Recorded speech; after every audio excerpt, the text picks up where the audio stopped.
Quero começar hoje com uma pergunta, na verdade, da maneira mais amistosa possível. Você que é um sujeito afeto a datas. Sim. Vamos juntos aqui, passear aqui na estrada da memória e voltar para a noite do dia 13 de setembro de 2021. Era uma vez algum imitador em um tal jantar e um certo historiador, certo? Que realmente foi muito crítico do que aconteceu naquele jantar. Você se lembra do que eu estou falando? Lembrei. Como temos um trecho de uma música do Milton Nascimento e Fernando Brant conversando no bar. A letra, o Fernando Brant era um grande letrista, já falecido. Minha arma é o que a memória guarda, né? Então... Mas vamos lá, professor. Sem censura, sem frescura, está no passado. Sim. Eu queria te perguntar, me explica melhor o que te incomodou tanto naquela ocasião. Porque, deixa eu te falar, eu acho que tem a questão, claro, daquele momento histórico, né? O ex-presidente Temer, ele poderia ter sido um presidente Itamar Franco. Por quê? Para o mais jovem. O Itamar Franco sucedeu o Fernando Collor depois do processo de impeachment em 1992 e foi o grande presidente da redemocratização. O melhor presidente da redemocratização tem nome, Itamar Franco, Plano Real. Itamar Franco, uma inflação anual de 2.400%, em 98, 4 anos depois, com o Plano Real, estava em torno de 7%. Os mais jovens não imaginam o que é uma inflação anual de 4 dígitos. E eu esperava que Michel Temer fizesse esse papel, construísse um governo de união nacional e um governo forte, forte no sentido político, com base republicana, e infelizmente não foi isso que ocorreu. Teve momentos lamentáveis e depois teve o episódio mais recente, do episódio para puxar agora a questão que é em setembro do ano passado, todo mundo lembra o 7 de setembro, as manifestações lá no Brasil inteiro, mas em particular com a presença do presidente em Brasília e em São Paulo. E ele fez ataques não, aquela foram injúria, calúnia e difamação em relação à Suprema Corte Brasileira, o Tribunal Superior Eleitoral, e em especial ao ministro, o ministro Alexandre de Moraes, que foi chamado na Avenida Paulista, ao vivo e a cores, de canalha. Isso é inaceitável por parte de um presidente da República. Aquilo criou um clima, porque no dia seguinte, no dia 8, nós tínhamos o presidente do STF, Luiz Fux, à tarde, cerca de 2 da tarde, falou em crime de responsabilidade. Por quê? Porque ele tinha dito na Paulista, além de ter caluniado o ministro, falado que não é mais cumprir decisão judicial. Onde já se viu isso? Nunca ocorreu isso na história do Brasil. Aí o ministro Luiz Fux, presidente da Suprema Corte, advertiu, isso aí é crime de responsabilidade.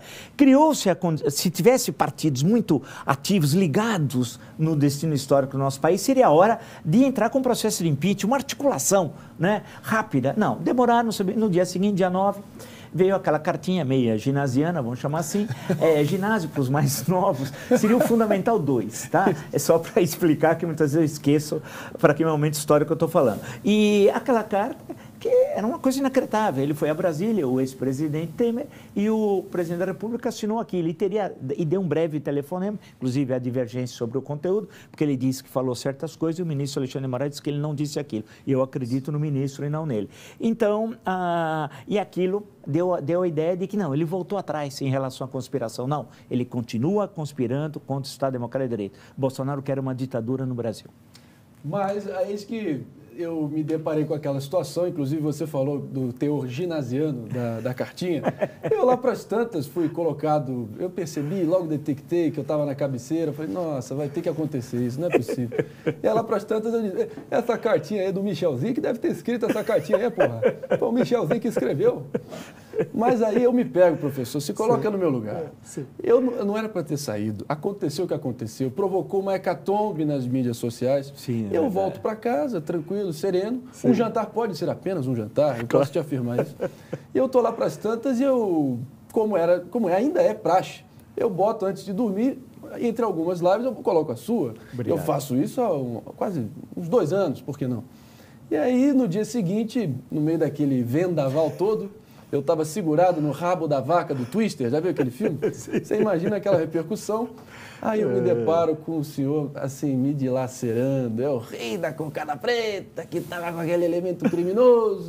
Você não mede o quanto foi duro para mim ouvir. E eu não consegui ficar triste, nem contrariado com você. Fiquei decepcionado pela circunstância. Não, mas você está entendendo, André? Já passou.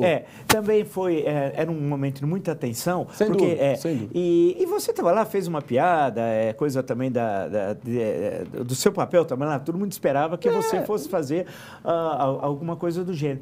Eu acho que nós perdemos essas ocasiões históricas. Nós podíamos estar vivendo um processo eleitoral muito melhor do que estamos vivendo, que na prática já começou, apesar que legalmente a partir de 16 de agosto, se nós tivéssemos a sociedade civil brasileira democrática e republicana enfrentado os vários crimes que o Bolsonaro cometeu contra a Constituição, né? E foram muitos, o que aconteceu na pandemia, o que aconteceu nos ataques sistemáticos aos poderes constituídos, em suma, você tem crime de responsabilidade, infração penal comum e, infelizmente, por uma série de razões, que até a história mais à frente, a sociologia, a política vai ter de se debruçar, porque aquilo não deu um passo adiante, porque ele cometeu muito mais crimes do que Fernando Collor, que foi levado ao impeachment em 1992, ou Dilma Rousseff em 2016. Né? Os crimes, nada se compara na história do Brasil republicano aos crimes que o Bolsonaro cometeu.